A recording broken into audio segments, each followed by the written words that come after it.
Una de las formas en la que los fondos de Venture Capital apoyan a las startups de su portafolio es a través de alianzas. Y una de las alianzas que me ha funcionado de maravilla es con Amazon Web Services. Gracias a las alianzas que tiene AWS for Startups con otros fondos de Venture Capital en Latinoamérica, he podido ayudar a las startups de mi portafolio con créditos de hasta $100,000. Si eres un VC y no tienes este beneficio, te estás perdiendo de mucho. Hola Michelle, Justin, bienvenidos a Levantando Podcast. Hola, Fran, ¿cómo estás? Qué gusto. Muchas gracias por la invitación. No, muchísimas gracias a ustedes. Usualmente no hago entrevistas de dos, pero yo creo que esta va a salir súper bien. Siempre me gusta empezar con un poquito de contexto. Michelle, lanzas Impacto en 2013 para después lanzar Impacto Capital este año. ¿Cómo nace este fondo de impacto? Bueno, nace de todos los orígenes poco comunes para un fondo de inversión. Creo que la historia un poquito más regular y de muchos de tus, imagino, de muchos de tus invitados en el podcast, pues es de gente que está mucho en finanzas y que trabaja tal vez ahí en private equity, en investment banking, ven la luz y deciden, wow, este mundo de las startups, este mundo del impacto social, pues está bueno y se cambian. En cambio, acá es al revés, ¿no? En mi caso, yo soy originalmente abogada de derechos humanos y trabajaba con refugiados, especialmente en Ginebra. Entonces, creo que mi camino hacia más bien venir a este otro lado del mundo es, es poco convencional, porque cuando fundamos Impacto, en realidad estábamos como solucionándole un problema a los fundadores de startups de impacto social y ambiental. Ni siquiera tech. Entonces, de esto estamos hablando en la década en la cual tech era todo, ¿no? Claro, lo hicimos suficientemente bien que terminamos siendo un centro de gravedad para todo lo que tiene que ver startups, incluyendo tech. Y bueno, pues en nuestro ecosistema en la región andina, nosotros encontramos que es muy difícil encontrar startups que sean de impacto social, que no sean tech, y lo contrario, startups de tech que no tengan un corazoncito muy grande por dentro. Entonces, es así como empieza Impacto como una red de espacios de coworking, luego nos aliamos con Google for Startups y nos convertimos en una aceleradora de Google for Startups y luego empezamos una consultoría como de corporate venturing que se llama Impacto Consulting. Y este como conglomerado, como holding de empresas que no deberían tener nada que ver la una con la otra, terminan siendo un paquete completo de apoyo a emprendedores. Pero siempre estábamos, no sé, cuando tienes una silla de tres patas, te faltó la cuarta. Entonces, esta cuarta en realidad es Impacto Capital, la que siempre debió haber venido al final, ¿no? Cuando tenemos ya un pipeline concreto y cuando tenemos una idea clara de cuál es la oportunidad de mercado y cuando también tenemos una tesis de inversión que la hemos probado y comprobado de diferentes maneras, ahí es cuando nos animamos a lanzar Impacto Capital. Obviamente no sin, obviamente tener una persona genial como Justin que viene del otro lado de la historia, pues para contar, no sé si Justin quieres contarte de dónde vienes tú, pero fue un gran encontronazo porque así hicimos un muy buen equipo de los dos lados. Sí, ahí justamente, Justin, tú sí vienes del lado de financiero, estuviste en Fidelity, entonces, ¿cómo se da esta complementariedad dentro del equipo, tanto tú y Michelle, y que creen que son un súper equipo para lanzar Impacto Capital? Sí, justo. Yo vengo del mundo de las finanzas tradicionales, la inversión tradicional, en Fidelity. Ahí después de unos 5 años me picó el bicho del impacto social. Quería como un poco aplicar las herramientas y el conocimiento que tenía a temas de impacto social. Estuve un tiempo en África Occidental trabajando en temas de microfinanzas con Kiva y ahí justo yo conocí a Michelle. Y ya vine a Ecuador hace 4 años para trabajar en el ecosistema aquí. Entonces creo que justo nos complementamos muy bien, Michelle y yo, porque al final los dos llevamos un tiempo trabajando en el ecosistema, pero viniendo desde diferentes perspectivas y diferentes experiencias. Así que para un fondo, creo que para cualquier fondo, pero especialmente para este fondo que tiene una parte financiera, de una parte de innovación financiera muy importante y un enfoque fundamental en impacto social y ambiental. Nosotros éramos el equipo correcto para fundar el fondo y Impacto Capital. Justin, sobre esta misma parte financiera que ahorita mencionas, o sea, ¿por qué empezar Impacto Capital como un fondo de revenue-based financing versus al modelo tradicional de venture capital. Y si nos puedes explicar brevemente qué es este modelo de revenue-based financing. Claro, ahí realmente Impacto Capital nace del entendimiento de unas brechas importantes en el acceso a capital para startups en etapa temprana en la región andina, que viene de toda la experiencia previa que Michelle nos contó, de Impacto como desarrolladora, como ese ecosystem builder. Y realmente el primer reto era el tamaño de ticket adecuado. No hay pocos fondos en el mundo de VC, se diría un fondo de seed, o a veces en el mundo de impacto se habla de ese concepto del VC middle, pero el reto es lo mismo. Si tú como startup estás en esa etapa temprana con tracción, pero quieres levantar 100 mil, 100 mil, 200 mil dólares, no hay muchos fondos en esa etapa. En serie A para adelante entran muchos más fondos. Entonces eso es un reto. El otro reto es justo lo que tú me preguntas, el tipo de capital adecuado. Venture capital la industria ha estado creciendo mucho en Latinoamérica o en los últimos años, digamos, pero para que una startup pueda levantar venture capital tiene que tener dos características. Uno, el crecimiento exponencial o ese potencial de crecimiento exponencial, y por otro lado, la capacidad de buscar y conseguir un éxito y el deseo también que los fundadores quieran buscar un exit. Y nosotros vemos mucho donde nosotros estamos en Ecuador, en la región andina, que hay muchas startups con mucho potencial, pero todavía no se han dicho muchos exits. Entonces, y también trabajamos en este segmento de startups con impacto social y ambiental, donde a veces los emprendedores no quieren un exit. No quieren vender su empresa en 5 años, 5 o 6 años, quieren construir algo a largo plazo. Y justo nosotros vemos que Revenue-Based Finance es algo que cubre unas de esas brechas que existen. Realmente Revenue-Based Finance es justo como suena, es un préstamo, pero en vez de tener una tasa de interés fija, los pagos están calculados en base a un porcentaje de los ingresos de la empresa, y eso le da a la empresa un tipo de flexibilidad en el pago de préstamo. Qué interesante este tema de los exits. O sea, no sabía que ese era un gran factor en la decisión del revenue-based financing, porque el modelo de VC tradicional me dice que vas a tener que vender tu empresa. Al final tienes que buscar ya sea una adquisición, un M&A, un IPO, algo que te dé este evento de liquidez y que le dé liquidez a todos los inversionistas previos. Y ahora, Michelle, sobre este mismo modelo del revenue-based financing, o sea, ¿cómo se da la construcción de un portafolio, no? Porque el modelo de venture capital tradicional me dice yo voy a tener entre 20, 25 empresas en mi portafolio y una o dos van a ser mis fund makers.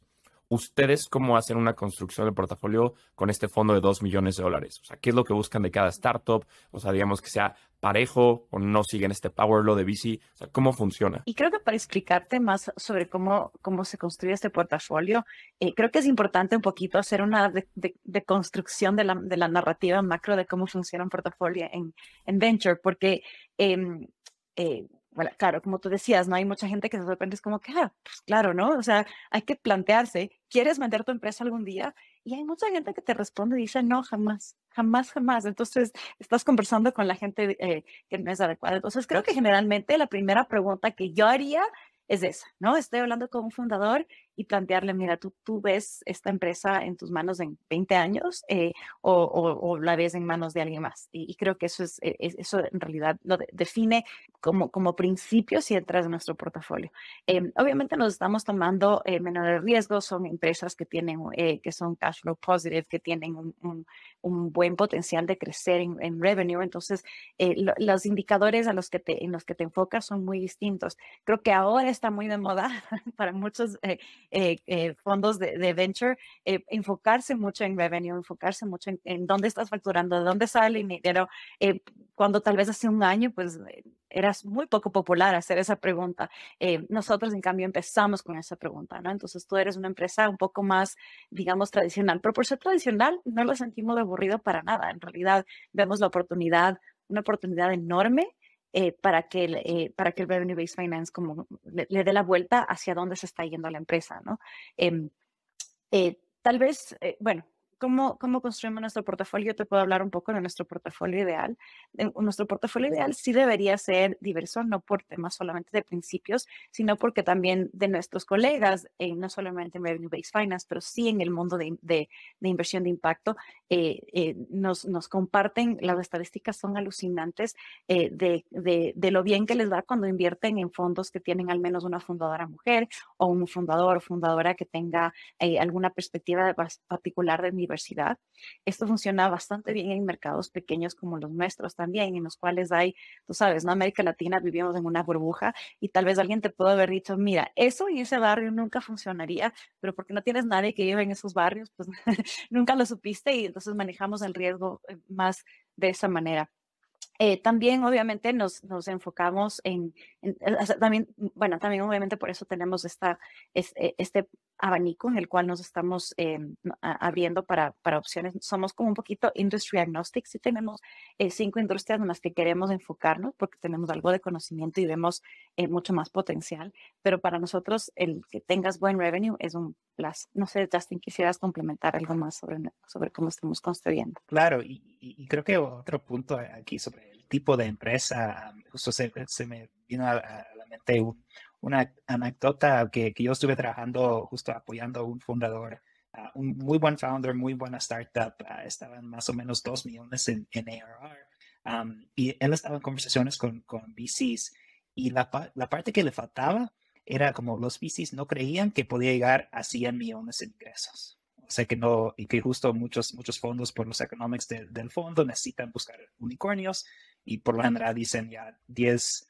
un múltiplo de 10 sobre ingresos de 100 millones, solo podemos invertir en startups donde nosotros tengamos la confianza de que puede llegar a 100 millones de ingresos.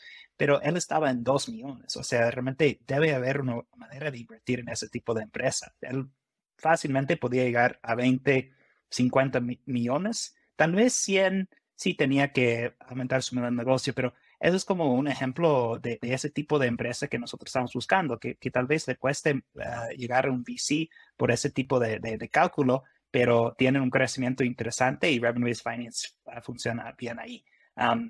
Y sobre el portafolio, justo como decía Michelle, ese portafolio diverso al final, el retorno, como tú decías, Fran, no es un power law.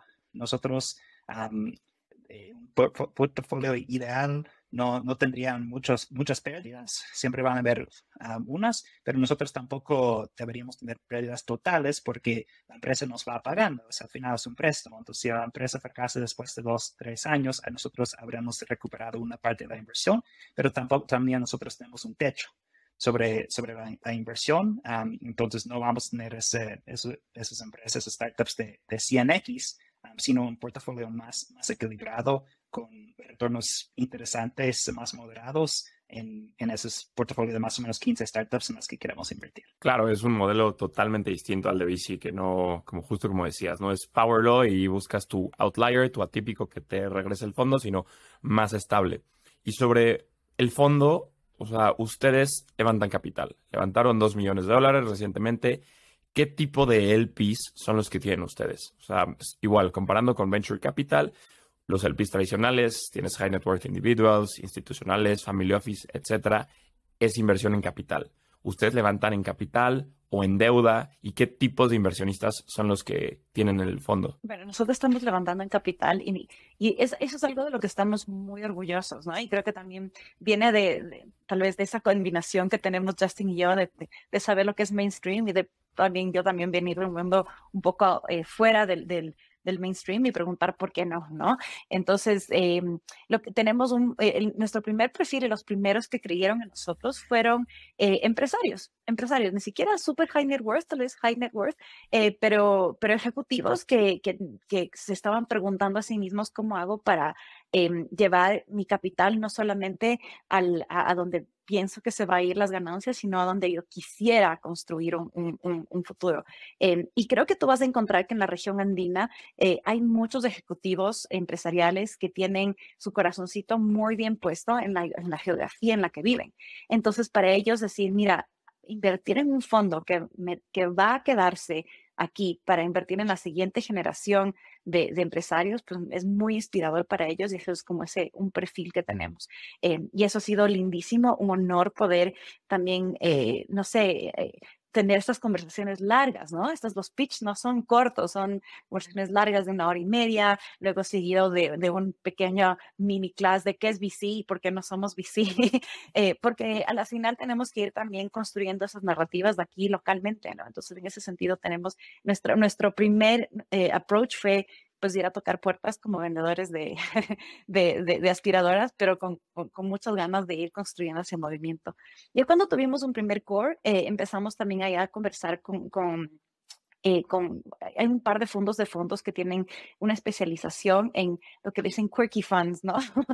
Son fondos que son un poquito, que están siendo disruptivos dentro de su contexto. Obviamente nosotros estamos siendo disruptivos dentro de nuestro contexto, pero estamos muy bien acompañados. Por ejemplo, en Estados Unidos hay muchos fondos enfocados, por ejemplo, en justicia social, que están trabajando con Revenue-Based Finance. Y eso es como la punta de lanza de la innovación en Estados Unidos, tanto así que ni siquiera se lo escucha por acá. Entonces, es interesante ver que encontramos nuestros colegas allá y que allá hay fondos que pues, les llamó la atención que hay, que estemos rompiendo un poco los márgenes de lo que es posible acá.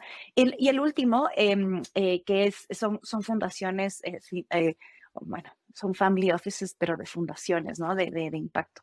Entonces, estas family offices tienden a tener mucho enfoque en el legado de su familia. O sea, tu apellido literalmente está ahí y todo el mundo quiere saber a dónde se está yendo el capital del apellido de esa familia. Entonces, creo que para ellos ha sido muy importante anexarse a fondos que tengan muy buena reputación en temas sociales y ambientales y que también, de nuevo, estén poniéndole un enfoque muy local, muy de builder capital, ¿no? Entonces es interesante porque creo que fuimos en contra de muchas de las tesis de lo que una persona levantando para venture pues lo haría, pero por eso también nos ha ido bastante bien porque estamos como agarrando estos otros tipos de outliers, de gente que quiere poner su capital pues en el futuro que quieren construir. Me encanta la manera que lo hacen porque justamente el modelo de VC tradicional pues ya lleva varias décadas y no ha innovado. O sea, si lo ves así, son pocos los fondos que tienen estas innovaciones. No sé si lo veo con un Sequoia, ¿no? Su Evergreen Fund. Pero son raras estas innovaciones y mucho se ha criticado de, pues deberías tener innovaciones y justo lo que están haciendo ustedes es totalmente diferente a un VC tradicional. Ahora, Justin, sobre este impacto, o sea, ustedes invierten claramente en startups de impacto. ¿Cómo definen el impacto? Ahí justo Misha mencionó que tenemos unos sectores de enfoque. Son educación, salud, agroindustria y la cadena agrícola y temas de medioambientales. Entonces, eso usamos palabras como más amplias, también incluye temas porque pueden ser empresas tecnológicas o no tecnológicas, incluyen en esos sectores EdTech, HealthTech, AgTech y CleanTech como parte de los sectores, pero eso para que la audiencia tenga una idea de por qué vemos impacto en esas industrias. Estamos buscando startups rentables con modelos de negocios como ya contracción que también estén generando ese impacto social y ambiental. ¿Cómo lo definimos? Además de los sectores, nosotros buscamos startups que estén sirviendo las necesidades de comunidades vulnerables o que incluyan esas comunidades vulnerables dentro de su cadena de valor en alguna manera. Entonces, cuando hablamos de comunidades vulnerables, podemos estar hablando de la base de la pirámide, de comunidades pobres que no tienen acceso a servicios de salud o educación. Podemos estar hablando de comunidades LGBT que han tenido problemas de discriminación. Nosotros también invertimos con un lente de género.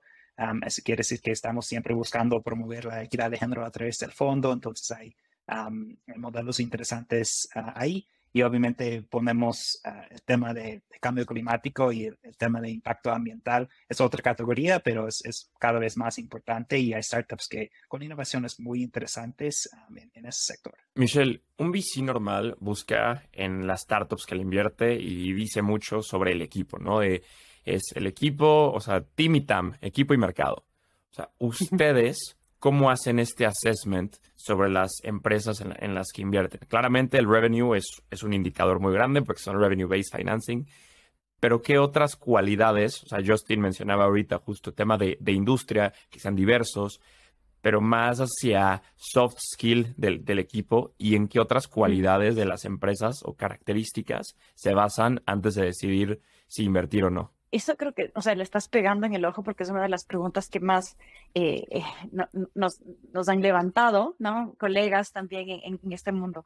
Em, Mira, hay, no sé si, o sea, hay un estudio muy famoso del Wellbeing Project que se hizo público justo antes de la pandemia, en 2019, y decía que de las profesiones más duras para temas de salud mental, es ser emprendedor. Y de esos, el emprendedor social, el que más da impacto, es el que peores outcomes tiene, ¿no? Entonces, son gente que tiene depresión, ansiedad, altas tasas de divorcio, mala salud de, no sé, física, temas de presión arterial, todo lo que tú te imaginas. Entonces, esto nos lleva a preguntar, bueno, pues, ¿por qué? Y eso tiene mucho que ver con, claro, con también la responsabilidad que tenemos como financistas de en qué le estamos metiendo el enfoque y la presión para ese fundador. Porque creo que muy pocos fondos se dan cuenta del nivel de riesgo que te tomas cuando tienes un fundador que tal vez está genial y da todas las charlas TED y te da el high five en Davos, y que tal vez si tú le raspas un poquito, te das cuenta que hay un equipo detrás que está sobretrabajado, que tal vez no se siente como enfocado en el propósito de la empresa, en la visión, y no tiene pues capacidad de pensar, ok, en 5 años de tal vez podría avanzar en mi profesión. Entonces, todo eso tiene mucho que ver con el liderazgo de él o la fundadora o el equipo fundador, y qué tan distribuido está eso. Entonces, creo que eso es algo que en realidad se puede ir, no sé, tocando las fibras de eso ya en las conversaciones verdaderas, ¿no? Y en ese sentido, creo que sí tenemos nosotros un edge muy especial del lado de Justin, porque Justin ha acompañado a más de 300 equipos de fundadores desde Impacto Labs, que es la aceleradora. Y yo de mi lado también, como fundadora, como mentora de varios de esas 300 startups, porque en esas conversaciones tú te das cuenta, no sé, tocas de todo, ¿no? Desde me estoy peleando con mi cofundador hasta ¿qué me pasa? ¿Por qué me estoy deprimido? O a qué también, qué tan fuerte puede ser tu liderazgo como para decirle no al capital que te está pidiendo cosas que no puedes entregar. Entonces, en ese sentido, Revenue-Based Finance como que levanta un poquito de todo no sé, ese peso de ofrecer más de lo que puede entregar de verdad el mercado, y sincerarse también con lo que es posible. O sea, a la final alguien le expliqué de una manera muy poco financiera qué estamos haciendo con el Revenue-Based Finance. Y en realidad estamos buscando que hayan empresas que crezcan a la velocidad humana y no a la velocidad unicornio, ¿no? La velocidad humana pues te permite tomar un paso atrás, ver, ok, me equivoqué, voy a pensar bien, vamos a terminar a hacer las cosas. Eso no significa que eres menos ágil, pero sí que estás construyendo a la velocidad humana y tal vez con unos cimientos un poquito más fuertes que si tienes que, no sé, hacer 10x en el próximo año, ¿no? Y eso también es clave. Claro, el libro de VC dice pues, casi foie gras de pues métele capital y que esto explote y que crezca, y lo vimos claramente en 2021, todo este exceso de capital que hubo y todos varios fondos internacionales, locales, etcétera, igual metiendo, y es como, no, pues crece al doble, crece más. O he escuchado también de rondas que habían, el fundador quería levantar $5 millones y llegaba el fondo, no, ten 15, y pues, a ver cómo le haces, ¿no? Para Claro. pues, crecer, ¿no? Y superar estas expectativas. Y también sobre esto que hablas de la salud mental, creo que es importantísimo. Y Justin, te quiero preguntar, ¿ustedes cómo lo ven para ustedes dentro de Impacto Capital? O sea, no hacia las startups en las que asesoran, sino dentro de Impacto Capital. Tú, como Michelle, veo que hay un analista más en el equipo. ¿Cómo lo ven ustedes desde dentro? Buena pregunta. Solo para acotar un poco lo que decía Michelle y tu reacción. O sea, nosotros, para dejarlo claro, no estamos en contra del VC. Lo que estamos en contra de que VC sea la solución para todas las startups. Y justo creo que 2021, como tú dices, fue un ejemplo de un año cuando muchas startups que realmente no deberían haber levantado VC, por los dos lados. Realmente no fue la mejor opción para el founder, tampoco fue una buena inversión para el fondo. Pasó mucho de eso y por eso nosotros creemos mucho en financiamiento alternativo y más opciones. En cuanto al tema de salud mental para el equipo, es una muy buena pregunta porque nosotros no podemos hablarles a los founders de temas de salud mental si nosotros como equipo no lo tenemos presente y no lo estamos trabajando. Nosotros realmente nos apalancamos mucho entre Michelle y yo como los socios del fondo, el uno del otro, en que si alguien tiene una cosa personal, familiar, nosotros sabemos que eso es la prioridad y nosotros nos ajustamos para ver cómo se logra el trabajo en ese contexto. Nosotros también tenemos una política de flexibilidad en el equipo, es decir, como no hay horarios específicos, sino todos los dos y el analista que también Josué que está trabajando con nosotros, que cada uno cumpla con su trabajo y en el horario que más le convenga. Y por otro lado, nosotros hacemos esos check-ins regulares, uno a unos con el equipo, entre nosotros, para ver cómo estamos en temas de salud mental y cómo podemos qué podemos mejorar para que todos estemos bien, porque sabemos que es mucho trabajo levantar un fondo y manejar un fondo es mucho trabajo, hay mucho por hacer, pero siempre hay que tener ese equilibrio. Dicho eso, siempre estamos buscando mejorar y creo que podemos ir mejorando las políticas y las acciones que tomamos, pero es algo importante de la que tenemos que estar conscientes. Sí, totalmente, ¿no? Si dices algo para las startups, también como fondo, pues yo lo tengo que cumplir, ¿no? Y a veces me pasa como VCs dicen, ahí todo es el equipo, ¿no? En las startups que inviertes. Pero luego hay VCs que pues no se enfocan tanto en su equipo, entonces ahí hay una ironía, ¿no? Muy grande. Sí, creo que también hay, o sea, tenemos el beneficio de el hecho de que trabajamos mucho del lado de impacto social es que también tenemos mucho acceso a varios fondos y oportunidades de financiamiento que son grants que buscan justamente invertirle a la salud mental de los equipos. No solo salud mental, liderazgo, etcétera, ¿no? Pero creo que al final esto, para una startup que está haciendo todo lo posible para hacerlo más eficiente con sus fondos, pues es muy difícil, no sé, justificar, mira, pues esto está muy cansado, démosle una semana, no sé, frente a la playa, ¿no?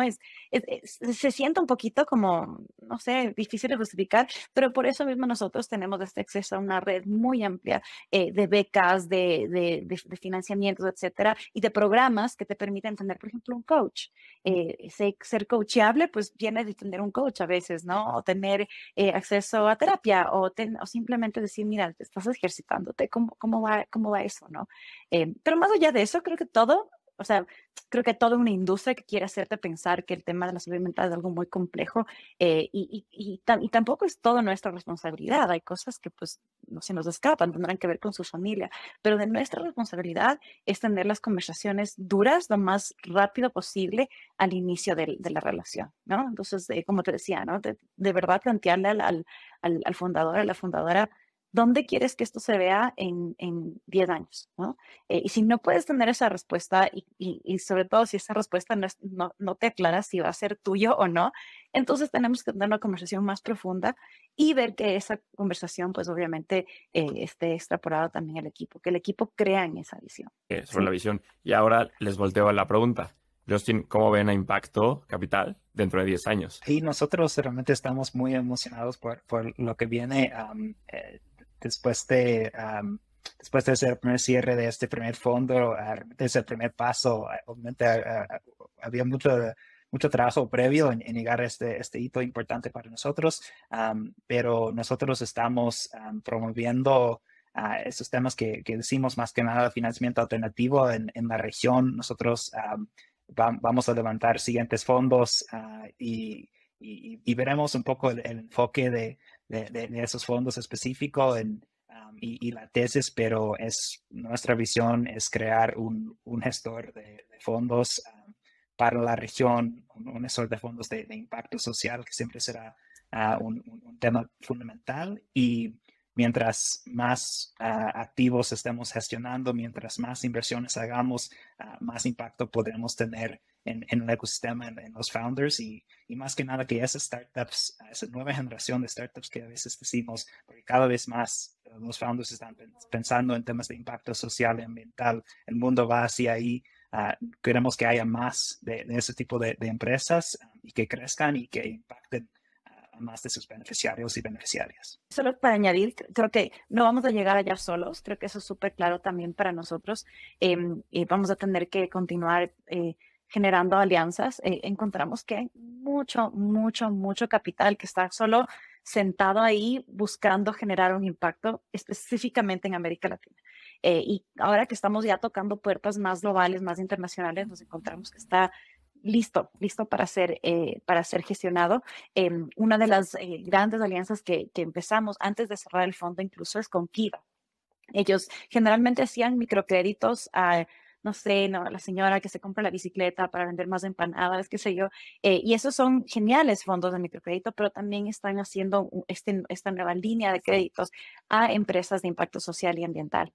Y estos son unos préstamos filantrópicos al 0%. Entonces, creo que en ese sentido, ellos vieron en nosotros esta capacidad de poder tener el pipeline, tener esa cercanía también a la región, tener toda la capacidad instalada para poder ser sus aliados en gestionar esos fondos. Y es así como ya hemos hecho un par de inversiones con su capital filantrópico. Entonces es súper interesante para nosotros que empezamos a crear diferentes bracitos. Entonces tenemos el bracito de capital filantrópico para un cierto tipo de portafolio, el otro de revenue-based finance para otro tipo de portafolio. Pero quién sabe, o sea, como decía Justin, nosotros no creemos que venture sea malo. En realidad, lo que es malo es cuando pues, no hay un buen match o que sea el único vehículo. Entonces podemos imaginarnos tal vez algún día en el futuro venture como un vehículo para un portafolio en particular que vamos descubriendo mientras vamos también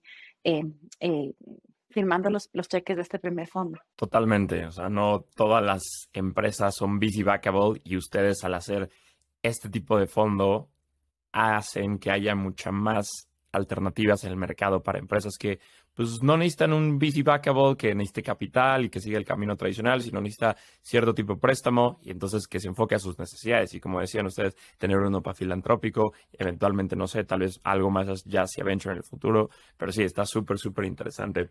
Justin, Michelle, llegamos a la parte final de la entrevista. Les voy a hacer unas últimas preguntas donde les pido que la respuesta sea lo más breve posible. Entonces, si quieren, nos vamos Michelle, Justin. ¿Preparados? Genial. ¿Cuáles son las tendencias que más les emocionan como inversionistas? A mí me está emocionando mucho la entrada de fondos más tradicionales como Goldman Sachs a Climate Tech. O sea, creo que el crecimiento de financiamiento alternativo en Latinoamérica. ¿Qué harían para fomentar las inversiones en los fondos, ya sea de venture capital, de impacto? O sea, que más LPs digan, quiero invertir en este tipo de vehículos. Ahí me robaría un poquito de las técnicas de los círculos de angel investors, que es acercarlos mucho más al emprendedor. Nunca he visto tanto brillo en los ojos de empresarios como cuando conocen a un emprendedor joven, porque se ven ellos mismos en el pasado. Entonces, esa magia creo que es al final la que termina haciéndote pensar, ok, tal vez sí puedo mover un poquito de este capital en este bolsillo hacia este futuro, ¿no? Yo diría exposición y educación son fundamental. Yo, además de trabajo en Impacto Capital, soy presidente de EquaCap, que es la Asociación Ecuatoriana de Venture Capital y Private Equity, y justo estamos haciendo un trabajo de educación a posibles LPs en el país para que entiendan mejor el tema de startups y de fondos, y entonces creo mucho en eso y creo que hay mucho que se puede hacer.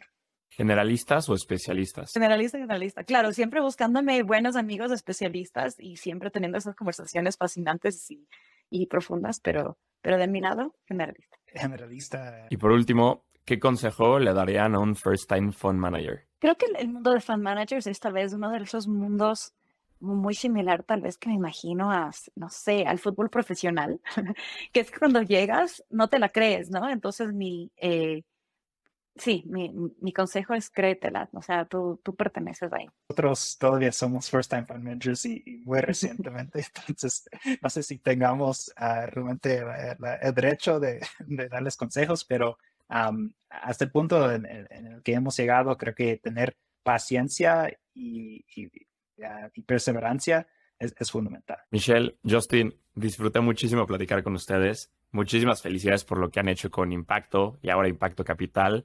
La están rompiendo y muchísimas gracias por el tiempo. Muchísimas gracias a ustedes. Gracias. Muchas Amamos tu gracias, podcast. Fran. Chao, Fran.